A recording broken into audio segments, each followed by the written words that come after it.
I think like my experience with sort of trying meditation and it felt like something to add on to my list of things to do.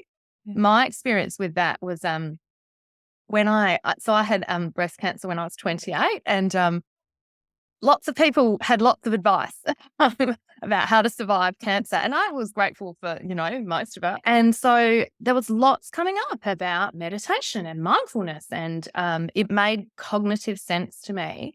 But I really struggled with it. And then I felt like I was failing, and then I would die because I hadn't succeeded in meditation. And for me, it wasn't until I did the forest bathing training really and had these guided experience that forced me to stop and actually connect in a sensory way with nature. That was the first time I actually felt like I could stop and be calm. And then I was like, oh, I think I get it. I think I get where I was trying to get to 20 years ago. For me, that's also the power of a guided experience. Like a lot of people, obviously, lots of people enjoy being outside. You're listening to the Brave OT podcast with me, Carlin Neek. This podcast is all about empowering occupational therapists to step up, level up, blaze some trails, and maybe engage in a little conscious rebellion in service of our profession, our clients, our work, our businesses, and living our mission wholeheartedly. We are all about keeping it real, doing hard things, unhustling, being curious, exploring, growing through our challenges, and finding joy, fulfillment, and vitality as we do so. Really, we're OTing ourselves and each other. I hope you love this episode. I couldn't wait to have Bronwyn on the podcast. She's definitely a big support in my career and in my life, and I so appreciate her. And I really want to meet her in person one day. We've spent many hours online together. We speak in each other's communities. We support each other as OTs, as business owners, but mostly as humans. So in this discussion, you're going to learn about our shared perspective on work-life balance. Spoiler alert, we're not a fan of the term. How we partner with nature personally and professionally. And I think my favorite part of the conversation is the discussion about community and the impact of connection, collaboration, and conversation for both of our practices, though we're on opposite sides of the world. Bronwyn has a beautiful way, like many of the guests I've had the privilege to have on the Brave OT podcast, she has a beautiful way of showing up fully and authentically real. So without further ado, here's Bronwyn Paynter from Australia, the owner of Nature OT. Hi, Bronwyn. Thank you so much for coming. Thank you. Coming to my office. Coming to my office on the other side of the world. Yeah. I was thinking about it, and I think we probably had our first conversation 2 years ago. At least. Maybe 3. I don't know, 2. I don't remember, like, all this feels a blur sometimes. I think it was when you were interviewing OTs to start your first kind of beta run of your nature program. Really? Really? Wow.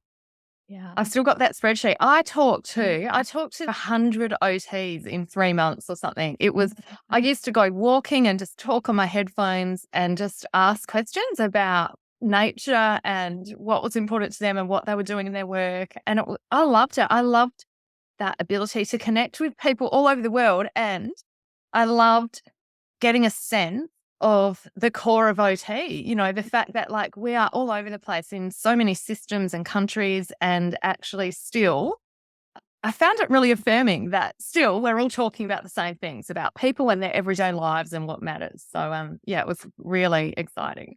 I love that. Love that. I know in a coaching program that I took to learn how to create my online program, Activate Vitality, she started later on, not when I first started, but she started telling people that they needed to interview 50 of their ideal client to really get a sense of what are they looking for? What are they talking about? We often assume we know people are looking for, but there's so much gold in having repeating conversations with many people. So it's not just this, you need a big sample size to get good data, right? Yeah, I think that's so true. And it's that co-creation process. There's no point creating something that I think, I mean, I know a lot and I've read a lot, but I'm just one person. And it's the same You and I work with OTs, but I think it's the same. Obviously, it's the same with programs and services we're developing for clients. And I love seeing so much more consumer representation and like even at conferences, like peer group presentations about really partnering with a provider to create something that matters and that works and that's relevant. That's a whole different process. Yeah. Even in the workplace, I feel like we're on a tangent already, but even in the workplace, I've been looking at our wellbeing program in the job that I have. And I've just started by asking people, what does well mean? In our business, what does well look like? Because our business hashtag is now be well, which is perfect. But what that looks like is not, let's have an exercise program or lunchtime yoga. What that looks like is adequate resourcing, adequate staffing, systems that work, feedback, relationship with managers. It's not, I'm not an OT in wellbeing who does, like let's have a cooking session or something. No, it's healthy so eating. true. Like all that matters, but it's not what matters the most often. Yes.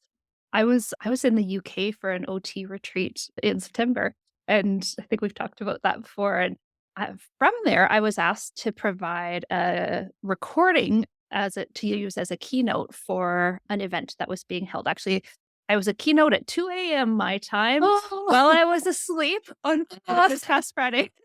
Oh, wow. And it was for sort of a special interest group, working group of OTs who all work in OT in the workplace and providing supports in human resources and Oh, return that's to so work and interesting. well-being. And yeah, Oh, it was they're my really interesting. people. I know. On still another part of the world from both of us. And they asked me to speak about self-care. And I kind of groaned inside, like that little bit of, "Ugh, I know self-care is important, but people are tired of hearing about it." And I thought, well, this is a keynote. So it's supposed to kind of change your thinking and inspire a little bit more than Yeah. educate. And Yep. every person who was going to be in that education day knew all about self-care. So what could I do to inspire a little bit of different thinking? And I chose to come at it from the angle of self-compassion and self-worth first.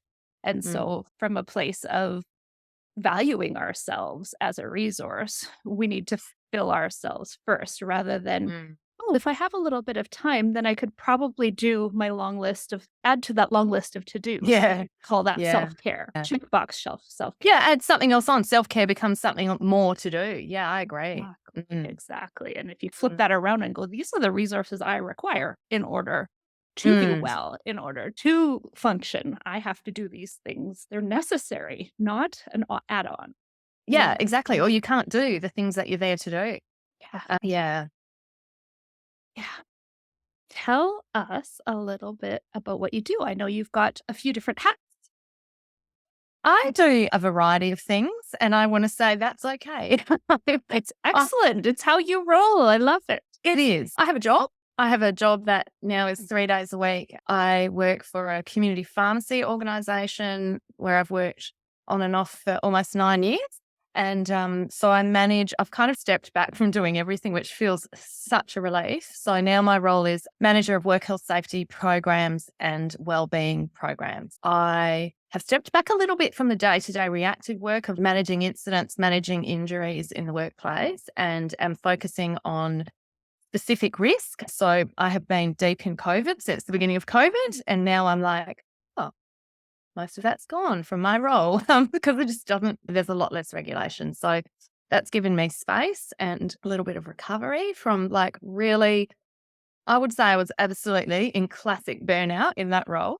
So now I'm kind of like feeling a bit more energized to go back to looking at wellbeing and to look at some of our key risks in that industry, in retail, forward-facing retail, customer aggression, violence in the workplace, managing difficult conversations. Most of it's lovely, but, we are the front line of healthcare in a struggling healthcare system. So that's my work that I have done for 30 years. And that's one thing. And then really my absolute passion work is my nature-based work. So it is working with occupational therapists all around the world to help them incorporate more nature into their work and lives. And in Adelaide, where I am in South Australia, it's providing in-person experiences. I am continually evolving that. So I've trained in forest bathing or forest therapy as a particular modality. And I position that in the well-being space, absolutely, as occupational therapy in scope of practice, in providing what I call a well-being occupation. And I talk about it, it's like going to yoga. People go to a yoga class with an intention of a well-being outcome on lots of levels: physical, spiritual, psychological, social. And forest bathing is the same. It's like you go with an intention and expectation that it will impact your well-being in some way. And there's a lot of evidence that it does. So I position that as a well-being occupation, and I am positioning it in wellness tourism at the moment. That's something I've kind of been really looking to push into in the last 12 months. And I do it for, I mean, we can talk about this, but we've done some sessions at the zoo, at our safari park, at some beautiful historic nature as a tourism scene. I provide sessions for corporate groups, so workplace teams, which I love. And as part of our festivals, so we in Adelaide have a nature festival in South Australia every October, and this year there was a wellness festival. And so I really look for those opportunities to show up and provide what I do, but absolutely shout from the rooftops that it's occupational therapy, and that occupational therapy doesn't just sit in a clinical health system, really. I've never been in the health system. They're my things. So I have a job that gives me security and certainty and reliable income and a sense of being part of something bigger than just what I'm creating. Yeah. And I have my business with OTs and my in-person things outside. Oh, I love, love, love that. I know I took on a lot of plants probably in 2018. I started gathering plants. They're everywhere. And I noticed there was a time where I was meditating every morning, and then a time where meditation wasn't working for me in the morning. It just was like it was feeling misaligned. But I started repotting plants and fertilizing plants and trimming plants and moving them about and Handing. Yes. And I Yeah. recognized how that was doing for my nervous system, what meditation had. And I was aware of it. I love forest bathing too. And I was aware, but hadn't put it together until it was after a period of time of just going toward what I was drawn to. And then went, oh, of course, this is serving the exact purpose that I needed it to. Yes. It's so interesting, isn't it, when you kind of follow your intuition to let it draw you towards things as opposed to moving away from something. I think my experience with sort of trying meditation and it felt like something to add on to my list of things to do. Yeah. My experience with that was when I had breast cancer when I was 28, and lots of people had lots of advice about how to survive cancer. And I was grateful for, most of it. I was like, and so there was lots coming up about meditation and mindfulness, and it made cognitive sense to me. Yeah. But I really struggled with it. And then I felt like I was failing, and then I would die because I hadn't succeeded in meditation. And for me, it wasn't until I did the forest bathing training really and had these guided experiences that forced me to stop and actually connect in a sensory way with nature. That was the first time I actually felt like I could stop and be calm. And then I was like, oh, I think I get it. I think I get where I was trying to get to 20 years ago. And that's, for me, that's also the power of a guided experience. Like a lot of people, obviously lots of people enjoy being outside. I think that's the value that we can add in actually guiding someone's experience, because it is very hard for people to slow down. And there's also that element of giving permission that this is okay. It's okay to stop. I've run forest bathing sessions for burnt out health professionals, and people come and just cry, and then we just lie on a tree and talk about it. And that's the thing, when you're sort of in that space and calmed and your sympathetic nervous system is not like, you have better conversations too. People are really open and vulnerable, and it's really lovely. So it's nice to facilitate those kind of experiences.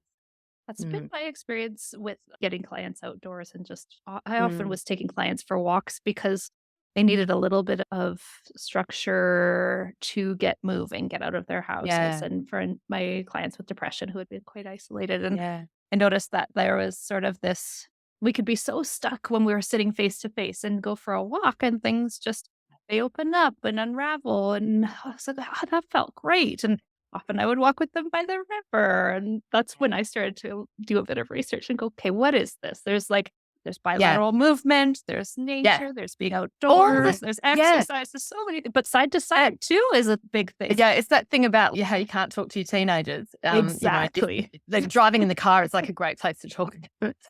Yeah, I had a client who had these dogs, right? I'm scared of dogs, and for a range of valid reasons. And I had this client, and he had these two like big Rottweilers, and I was going to be working with him a lot, like 3 sessions a week in his home because he hadn't left his home, and my manager set this thing up that I would come to the house as long as the dogs are in their crates. He had these crates inside, and I was like, oh, thank you, but like I'm sure that's not how this person wants their dogs to be.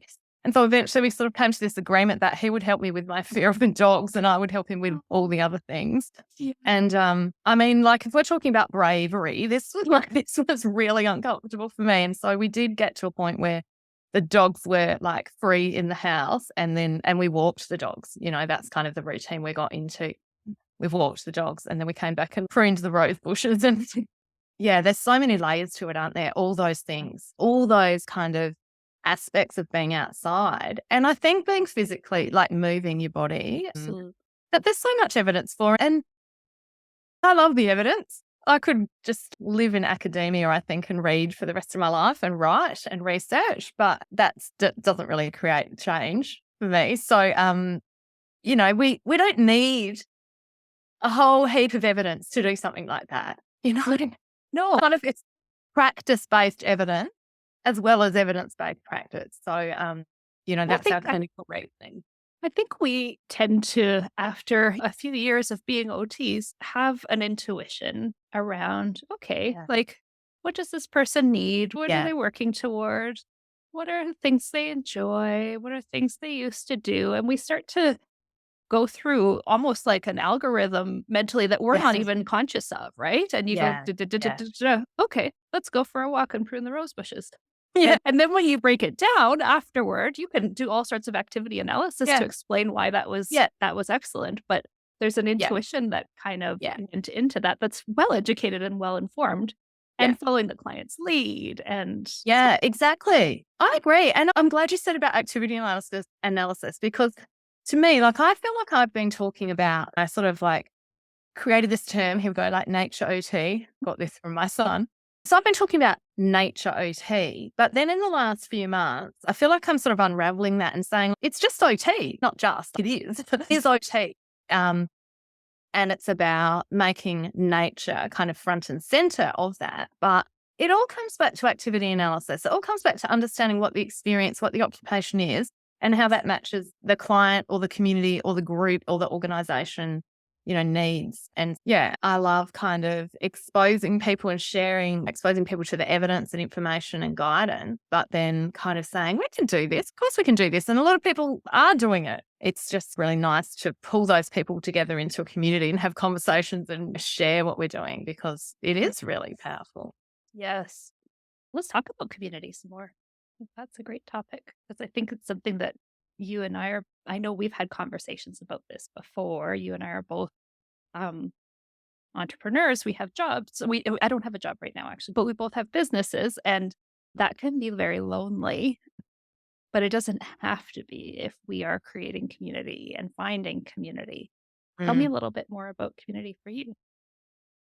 I went to a webinar, I'm going to say maybe 2 weeks ago, with my coach who I've been working with for 6 years. And it was about vision. It was about what is your vision for your life? Not purpose, but vision. And we talked about the value of putting yourself amongst different people. If you want something to be different in your life, it is hard. It is hard to make a significant change, to create something, to do something different. And this was my experience without putting yourself amongst different people. And so for me with the nature stuff, I started this really, I suppose, formally by doing a graduate certificate in permaculture design. So it was a university course and it was intentionally designed to bring people from all these different areas. And so I was there as a health professional. I think any other health people, there was a lawyer, there was an industrial designer, there were farmers, there were people from all these different areas. And it was rich in just people's stories and what brought them to, permaculture is about how we live more sustainably on the planet. And there's so many ways into that. And that was my first thing of going, I guess, getting myself out of where I'd been for 25 years and my thinking, and knowing that I was drawn there by my intuition, but to actually create something, to create a way of working with my passion, I initially thought I would do research, and I wanted to publish, and I wanted to share with our profession through publishing. And then I was going to do a YouTube channel, and my husband was going to do all this stuff. And it was like, okay, that's one idea. And then there was this idea of, I started talking about nature and people started asking me about it. OT. I wouldn't have got there. And I was very depressed at the time that I started that process and desperately looking for something. I wouldn't have gone anywhere without that first step of putting myself amongst other people. I did a little community course in living sustainably, 6 weeks at a community centre, met other amazing people, teachers, like older community members who were saying like, this is how we used to do this before there was plastic. And you can't, I don't know. I mean, you can go around and around and around in your own head. But for me, the thing that makes the most difference is being connected with people who are thinking differently, know different things, have different skills, have challenged my thinking. I mean, like that's really uncomfortable, but challenge my thinking and, really help me become the kind of person that can do this work. And so I could not do this. I could not do what I'm doing without coaching and without community. And so they're kind of my two things. Like I've had individual coaching to help me get started and a couple of group kind of businessy courses that I love. But then I realize in a group setting, what I do is I get very engaged in what everyone else is doing. I'm trying to help, So I've worked out that for me to do what I'm doing, what works best is some individual coaching with someone who can help me think differently and be different, and community. And I'm in a number of group coaching programs that give me community. So like I have like OT community, because that's really important to me, that what I'm doing is occupational therapy and I don't see ever backing away from that. And then I have other kind of business community. And we're in one together. Yeah. And there we are as OTs in something that's completely not OT. And I love that. I feel like, your mother will like person who really understands what I'm feeling. But it's a cool group of people that think differently. And I think it's so interesting. I find this both in OT communities and outside of OT communities that we get a sense of who we are. Like, I feel like it's both expansive and clarifying. And so there's this sense of, I can tell more who I am by seeing where I'm not. Oh, I'm different. I love that. Here. I'm different there. Like I have this strength that is different from that. And that helps to kind of get that sense of where my boundaries are. But at the same time, it's expansive because you go, oh, I could learn from that. I could learn from that. I can expand into that. Oh, I love the way that person describes it. It's not how OTs describe it. And it's so much clearer. Yeah. I feel like some of that for me, some of that experience of where are the differences or where's the focus, I feel like some of it for me, and I don't know whether this is a strength or what this is, but I feel like this is an OT thing, that we are very in tune with the experience of the people who we're serving, our customers, our clients, whatever we call them. When we're offering something, I feel like it's very easy for us to put ourselves in that person's shoes and what interacting with us would feel like to them. And I probably trip myself up with that a lot and worry excessively about how am I coming across. I don't want to be too pushy. Like I want people to want to work with me because it feels right for them. And I don't know. I don't know if that's where that comes from. I feel like part of that is OT, that we're trying to be client centered. Yeah. And try not to go too far down the hole, trying to be all things to all people, or else we lose what we are and what we're doing. But sometimes I feel like that's a point of difference sometimes, some other communities. Not in a way that I'm saying like we're better than other people, but maybe it's a trap for us. I don't know. Yeah. Yeah. And we often have to try on other things to see if they do or don't Yeah. work. And that's some of the braveness I find, the Yeah. courage in trying some of the things that we learn outside of Yeah. OT circles is, Yeah. would that work for OT? Because my first thought is no. And then you've got to pause and go, okay, what's the point here? What's the Yeah. interpretation? What's the thing I can learn? And can I try that and see if it works? Or does that just feel terrible because it's so not aligned with my values and Yeah. with other OTs? Are they going to reject it entirely? Yeah. It's so interesting, isn't it? So I'm trying to fix my hair. I have done things, probably everyone's done things in the past that they wouldn't repeat. And Me too. I probably shouldn't share this, but I'm going to. If you Google me, there's this thing that comes up on Google that I can't get rid of.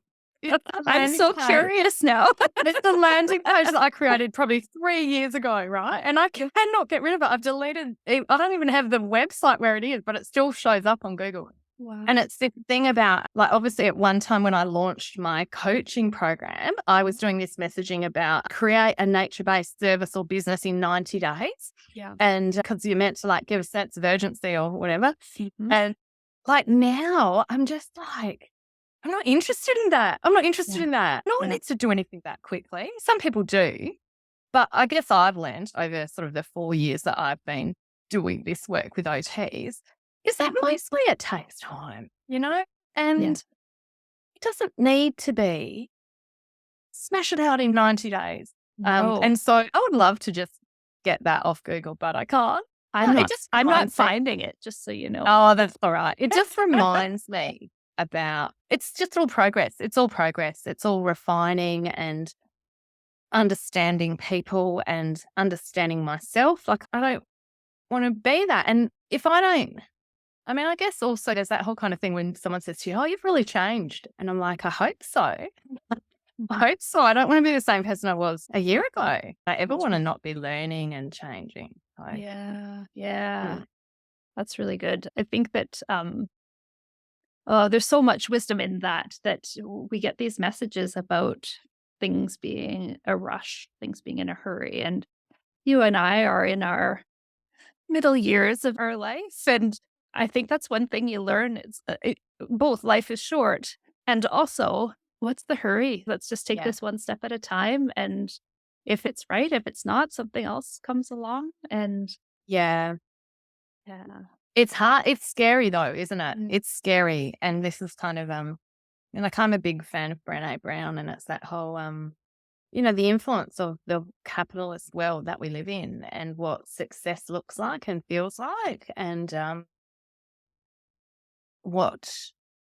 me, there's a big thing about that. Like, what is success and how do you measure that? And I'd love to be in a space where success for me is characterized by feeling calm and peaceful and doing my work, but having all this spaciousness. But it's, I'm not there. and you need a certain amount of resources to create that. Yeah, exactly. It's challenging. It's really challenging. It is. Yeah. Yeah. Definitely. It's easy to sit in abundance when there is abundance. Yes, correct. It's a whole other thing that, like, I had a more than 4-month sales slump in my coaching program, which my coaching program's always open. And so that's one of the downsides of having an always cart open program is that, sometimes there isn't actually any urgency. And I did that by design. But at the same time, there were 4.5 months of nothing. And it was so stressful. And I kept wishing for a magic ball that would tell me when it was going to be over so that I could just enjoy the quiet time. Because when... Yes. could have been my summer off instead of, oh no, my business is tanking. Yeah, I get it. I had this job that I was in and I resigned from it. I resigned from this job when I wanted to go and do something. I felt like I wasn't being a proper OT and that I really should get myself amongst other OTs because I've almost always worked in isolation. So I quit my job and I went to work for a business that was all OTs. And then I also resigned from there and went and did forest therapy training. But in that process, I've lost track of my thinking. I've lost track of what I was going to say. It's a menopause moment. I'll just embrace it. I've completely lost track of what I was going to say. Sorry. I was talking about sales slump and enjoying my summer off. Oh yeah, thank you. So, the only way I could quit that job was because I had already signed a contract to start back in the same job 4 months later.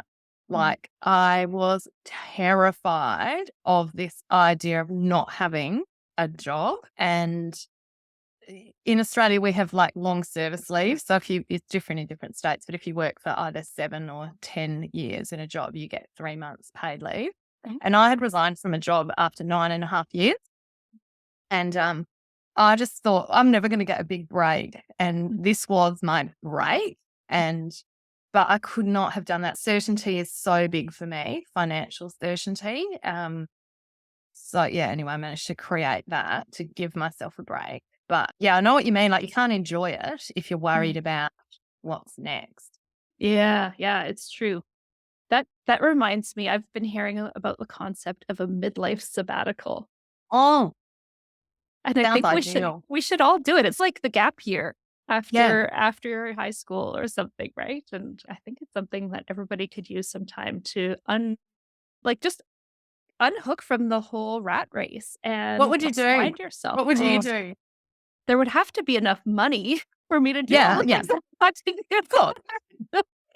I would love to travel. I would love to Oh, you're a traveler. Of course you are. yes, I'd come see you. Maybe I would do a tour of all the OTs I've met around the world and Yeah. go traveling and camping and spend time outdoors and read books because it just Yeah, feels read. I can't even focus on reading anymore. It's Yeah, same.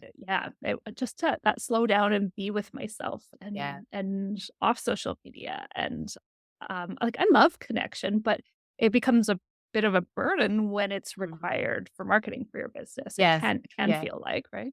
Yeah. And so it would be nice to disconnect, get outdoors, see the world, and yeah, I miss that. My kids are teenagers, and so I'm very aware that is not very far off. My eldest will be going to university next year, and Yeah. my youngest will be starting high school. And you have an adult son. It's my son's Yeah. birthday today. He's 26. It makes me feel so old. He's half my age. Oh, no, I'm nearly 52. And he left home when he was 18. Turned to 18, left to another state, to the army, like not even allowed to Wow. communicate with him for ages. Oh, And he will never live. I don't see him ever living in the state that we live. He is just moving further and further away to other parts of Australia. And it's what he should be doing. He should be creating his life and following his heart and following his love and his passion. But it's precious. It's precious. Yes. But that's, that is life. That is change. And, I think that's why it's so important to find our own passions and create the life that it changes over time. Yeah, like it's just life stages, isn't it? But to create ways of living that actually feel good, not just working, but actually living. I'm really reactive to the term work-life balance. Like me too. I hate it. Oh, skin crawls. Yes. Life. It's all life, right? Yeah, It's just yeah. life. It's all life. Um, Work is a part of life. It's one Yes. of our occupations. Yeah, Two of our exactly. And it's really occupations matter. important. Yeah. I don't know. I don't want to kind of like sugarcoat it, but because there are times that are really hard. There are times in life that are really hard and everything feels hard. And I kind of I don't want to be in a space where that's not okay. Like it's that whole holism thing. Like it's all part of life. And I think when things are hard and we feel like that's not part of it, part of life, like we feel like we need to find a way out of it. Like sometimes, like I've just been through this whole month of medical chaos, right? And part of how I get through the fear of all that is this is just part of it. It probably will be okay. The evidence would tell me mostly in my life it has been okay. And if it's not okay, then maybe that's the journey. But yeah, I don't know. To me, it's just like, what is being whole? It's accepting that all of it is part of life. And then that just focuses me on why it's so important to find the good when that's possible. Because I'm really prone to just pushing. And not pausing and reflecting and going, is this what I want to be doing? Is this what feels good in my heart and in my body? I feel like it's such a dichotomy knowing you. And you and I have had a lot of deep conversations over the years. And I'm always fascinated by that knowledge when you share it that no, like my nature is to push, push, push. Yet when I speak to you, I hear this very grounded and aware and connected individual who also by default will push. And so it feels a little bit polar to me. It feels like that to me too. Yeah, I get it. I know. It's hard. It's hard. And this, like, we're not going to go deep into this here, but this is the whole trauma response. Like, I had cancer when I was 28 with a 2-year-old and an 8-month-old baby. And I absolutely thought I was going to die. I had high risk breast cancer that had spread beyond my breast. I probably should not be here. Yeah. And it's very difficult for me. I feel like that has changed me really deeply. Sure. And that is, it's like that should be my lesson to slow down and be kind to myself and nurture myself and give my body what it needs to be healthy. But there's this other level of that absolutely has pushed me into what if my life's limited? How can I do all the things I desperately want to do? Like, I don't feel pressured to do all the things. I genuinely want to do all these things I'm doing. Yeah. And now I don't feel so much that my life, is going to be cut short necessarily, although last week I did. But it's just become my default, my nervous system default. And it's quite hard to change that, like it's trauma. It's quite hard to change that. So I can be all those things. I can push hard and I can be calm and lie in my hammock. I think we've sent each other hammock pictures before. Yes. Yeah. What do you do? Like, how do you use nature? Use nature sounds wrong. No. But how do I be? How do I be in nature? When you notice yourself in that frazzled state, what are your go-tos? How do you engage and partner with It's nature? different at different times. Like, absolutely lying in the hammock has been really a big thing for probably 2 years. And I used to spend a few hours in the hammock every weekend. This is at our property in the bush. In the last 12 months, I planted a lawn. I've been trying to grow this lawn where the hammock hangs, and so I haven't even put the hammock up, and it's interesting. It depends where I'm at, I feel like, in my nervous system. Like, at the moment, I more need to move, and so I will walk. So, like, my husband and I, we have this little, like, it's a walking route because we don't really have paths at our place. We have to push through undergrowth. So I'll walk, I'll go and sit at our river. But I feel like I need movement. Either I need to move or I need to be seeing movement. So I quite like lying on the ground looking at clouds moving. I quite like sitting at the river watching the water move. And I like walking along the river. So I'm moving. And yeah, at the moment, they're my things that help me feel calmer. Mhm. Mhm. Not actually doing things. Like, I'm doing lots of weeding and stuff, but that doesn't, I don't feel better after that. No, I feel better Sorry. after weeding. There's a sense of it's a repetitive productivity where you can see the progress and it's like, Yeah. oh, that felt good. And And often often I like weeding, but we've got 80 acres. you have a lot, yes. It's hard to see progress. Yeah. So at the moment it's movement, but it changes and I'm open to change. So you sounds Yeah. like you tune in and notice what your Okay. body's craving. Yeah. Yeah. It's very snowy here. Oh, We got snow very early this year and yeah, I it's have. stayed. Yes. But yeah, and actually I think that was where bringing the plants, I bought the plants the one year where I had got so much from my outdoor garden that year that Yeah. it was just how am I going to replace that in my life? And bringing an indoor garden really helped. But yeah, I think that there's often that sort of, well, actually sometimes I have to go against my body's, no, you want to lay on the couch. And Yes. it's beautiful outside and the sun is setting and I Yeah. have to kind of talk myself into going outdoors Yeah. and the hammock is nice. It's grounding. It's a place to be rather than Yeah. feeling a bit unanchored and standing in the middle of the yard uncertain, uneasy. Sometimes that's important too. Yeah. Yes. Yeah. I think you're right though. It's the intuition and it's that sense of being guided to where your body wants to be or your soul wants to be. And that changes. That changes. We do not have the contrasts of weather that you have. Mm. Um, they're really, I mean, we have just had actually sort of the biggest flooding in 10 years in Adelaide. Our river flooded, which was really Wow. exciting, but there's really no days that you wouldn't go outside here. It's very mild. So when I hear about the snow and, let's do a snowshoeing program, I'm like, oh, that's really cool. They say, actually, I was reading my son's outdoor, he has a winter camping trip coming up next month, and I need to go with Ah, him because of his medical needs. And okay, yeah, we can do that. And one of the lines on there is, "There's no bad weather, only bad oh, clothing." bad Or clothes. yeah. Yep. But then when it's Yep. minus 40 and all the children's toes are freezing, then it actually isn't ideal. No, nice. Yes, we just don't really have those experiences here. No. So if OTs out there listening want to find more community around nature and learning more about getting in touch with nature themselves or as OTs, how can they connect with you? What would you recommend? Yeah, so I'm like a big girl now, and I've got like an actual website. It's half built, but no. So the best place to connect, if you're on Facebook, is my Facebook, like my free Facebook group, Nature OTs Connect and Grow, Okay. and We'll put a link in the show notes for that yeah, too. I really want that to be a place where people share what they're doing because I don't think this is just a particularly OT thing, but we love to see what other people are doing. And I love it when people share their websites or their programs or what they're doing in nature because it's so creative. There's an OT in my group who a while ago she shared, she's in the UK and she's got a van, right? She's got this van and she drives around and she does things outside with people. So I love it when people share what they're doing in that group.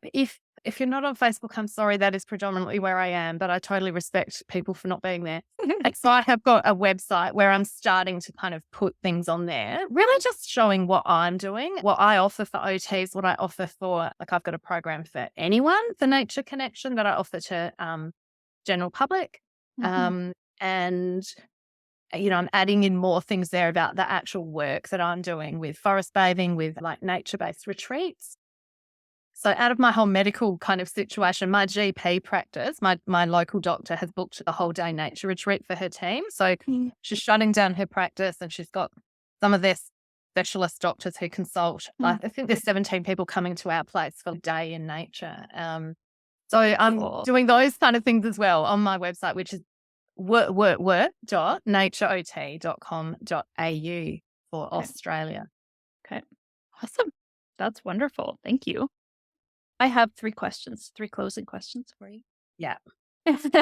What does being brave mean to you?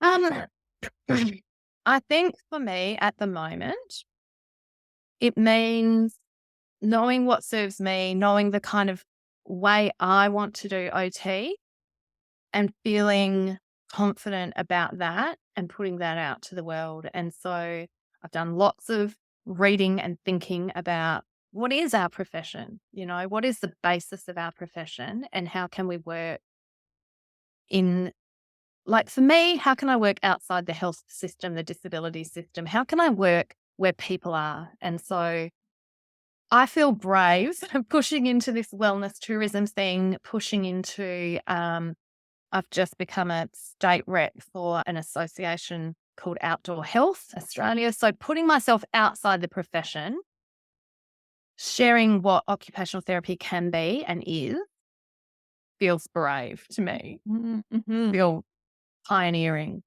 And it sounds but like supporting. it's really grounded in that foundation. The first part you said was sort of knowing yourself and knowing how you wanted to be showing up. So these are your values. And from that Mm. place of being aligned with your values, anything you do is the right thing. My values and the profession's values. I could not be an OT. I could be doing all the same things I'm doing, not as an OT, but it's really important to me. And I feel like it's really valid for our profession to be showing what's possible for OT in different systems. I like that. And when I feel really unsure about that, I check in with OT leaders. I present at conferences and I talk to OT leaders who have all said to me, no, this is great, go for it. And I'm like, okay, I've got permission. Um, yeah. So it feels brave to be Yeah. rogue, I guess, on the Yeah. edge, Yeah. Yeah. Very good. but exciting too, really exciting. What do you want to see OTs being a little bit more brave about in the next couple of years? I think around being confident about working holistically and I work with OTs in lots of different countries. And so I really see the differences between different countries. And I think Canada and Australia is pretty aligned with I think so um, too. our systems and funding and things. I certainly feel, in other countries, there's kind of more constraints around our scope of practice. So I would love OTs to really connect with what is our scope of practice? What can we do if we And scope actually of just practice isn't defined by funders. This is yeah, scope. exactly. Yeah, so exactly. If we actually just set all that structural stuff aside and go back to what is occupational therapy? What are the basic premise, values, Yes. evidence about engagement in meaningful, purposeful occupation? And for me, nature being the optimal environment for function. And what else could we do? Actually just be creative in our thinking to move the profession into different places. Like for me, I've always worked in employment. I've always worked for large employers, sitting in human resources or safety teams. And I love it because I am where the people are and I feel like, oh, well, I can influence the organization around that. So, I would love OTs to be brave about talking about working at organization population levels, as well as working with individuals. So we have so much wisdom in what it takes to be well and to flourish in life. And we need to talk about that together. Like we can't all just, like I would love that to be a more solid direction for OT. Mhm. I feel like we could have that conversation for an hour. Yeah, probably. Yeah. And you've alluded to it when you're answering the first question, but what's something really brave you've done recently? It's about, for me, it's about, um, I'm not sure how to put this into words. It's kind of about showing up and sticking with it despite the doubt. Mm. Yeah, despite the uncertainty. I think it's about getting clearer about what I need to support me to do the work I'm doing. So when I'm filled with self doubt or, oh my God, I don't really know if what I'm doing is helping anyone, to go back to intentionally have processes about how do I get myself on track with my own self-belief. That's the stuff that feels hard. Like I could easily just walk away, Yeah. probably 30% of the time. Yes. Yeah. Yes, I agree. And I loved how you were talking a lot about confidence earlier and normalizing self-doubt because Mm, self-doubt um, is a normal response when you're trying new things and being brave. mm, That self-doubt isn't the confidence isn't the absence of self-doubt. Bravery isn't the absence of self-doubt. It's knowing that that's going to come along and we that's need to part keep of it. moving. Yeah. Yeah, exactly. And actually, I'm just going to say this at the end that the pathway to something new is not more information, more knowledge, more No. training, more certification. It's not more. It is the self-belief. It is the connecting with what we already know, what we already believe, what skills and strengths we already have. Um, and it's the thinking work.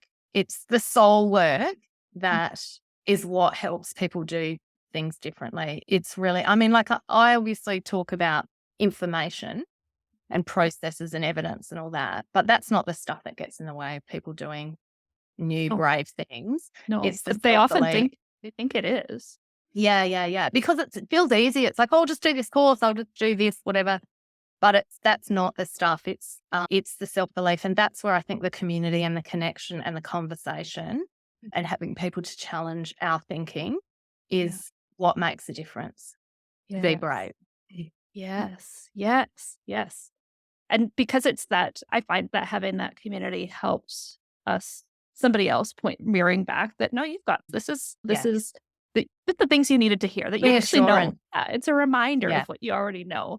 And that Yeah. can allow you to get out of your head enough to get into action. And from that action, you're going to find more confidence and be able to take that next step. Yeah, absolutely. And I just want to say that's why this has kind of just helped clarify this for me. That's why what I do in my coaching program when I work with OTs, it's coaching. Like it's not, here's the program, 10 steps, follow this, implement. It may or may not work in your context. It is coaching, it's conversation, it's what's important to you, what are your people, what do they need, what's your nature, what's your system, and how do you create something that feels joyful? It's not like, here's a done for you, best of luck. Because I love OTs and I want to know what is important to them about me. That's beautiful. Love it. Love it.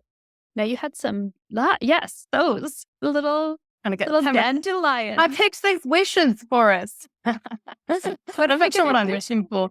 I'm going to go outside and blow them to make more dandelions in my lawn. I just love these. I found these vases in my dad's shed when he passed away. And yeah, I'm just going to blow a wish for us both. Thank you.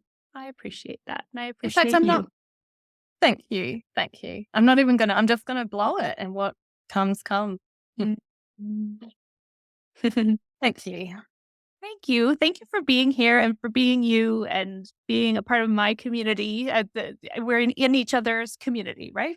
We've had these conversations from time to time. We're in multiple communities together, and I so appreciate your vibe. I appreciate what you bring to the Same. table. Thank you. Thank you. Enjoy the snow.